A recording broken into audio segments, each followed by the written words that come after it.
ഈ വർഷം ഇന്ത്യക്ക് അനുവദിച്ച അധിക ഹജ്ജ് കോട്ടയിൽ നിന്നും 2000 സംസ്ഥാനത്തിന് ലഭിച്ചതായി ഹജ്ജ് committee chairman C Muhammad Faizi പറഞ്ഞു. മറ്റു സംസ്ഥാനങ്ങളിൽ ഒഴിവ് വരുന്നതിനനുസരിച്ച് കൂടുതൽ കോട്ട സംസ്ഥാനത്തിന് ലഭിക്കാൻ സാധ്യതയുള്ളതായും അദ്ദേഹം വിശദീകരിച്ചു. ഹജ്ജ് 2019 അത് ഏറ്റവും പ്രധാനമായി ഹാജിമാരെ യാത്രയാക്കുന്നത് കരിപ്പൂർ എയർപോർട്ടിൽ നിന്നാണ്.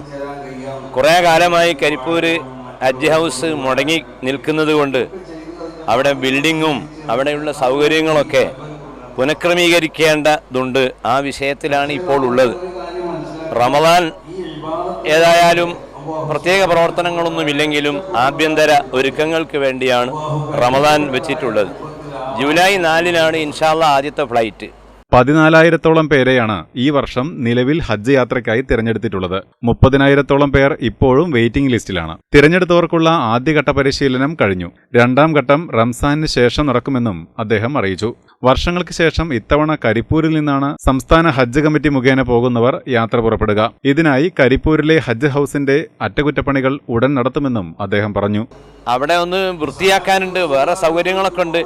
വനിതാ ബ്ലോക്കിന്റെ പണി തുടങ്ങിയിട്ടില്ല. അതിൻ്റെ കടലാസുകളൊക്കെ റെഡിയായി. കാരണം ഗവൺമെൻറ്റുമായിട്ട് ബന്ധപ്പെട്ട പരിപാടികളായതുകൊണ്ട് നമ്മൾ പ്രൈവറ്റ് ഒരു ബിൽഡിംഗ് ഉണ്ടാക്കുന്ന പോലെ നടക്കൂല. പല പേപ്പർ ശരിയാവാനുണ്ട്. ഞാൻ മനസ്സിലാക്കിയത് വളരെ പെട്ടെന്ന് തുടങ്ങാൻ കഴിയുമായിരുന്നു. ക്യാഷൊക്കെ ഉണ്ടെങ്കിലും സാങ്കേതികത്വങ്ങളാണ് ഉള്ളത്. ഏതായാലും ഇൻഷാ അല്ലാഹ് വേഗം തുടങ്ങും. മലബാർ ന്യൂസ്, മലപ്പുറം.